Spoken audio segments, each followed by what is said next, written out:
Hello and welcome back to another Computer Sluggish tutorial.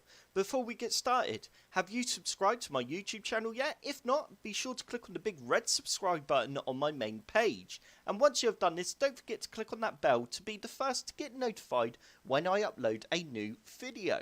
In today's video, I will be showing you how to add a local user account to the new Windows 10 1903 update.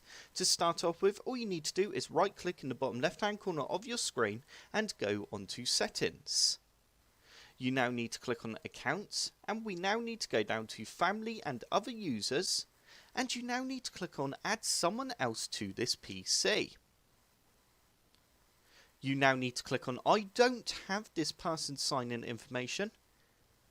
And we now need to click on add a user without a Microsoft account.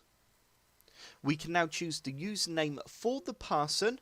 I'm just going to go with test5.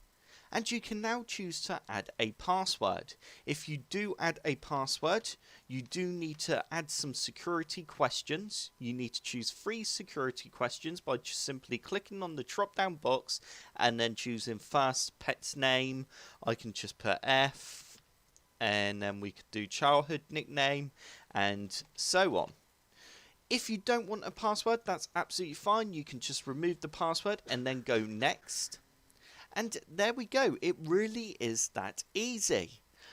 As you can see, I now have a Test5 local account. I hope this tutorial has helped. If it has, hit the like button below and subscribe for more computer sluggish tutorials.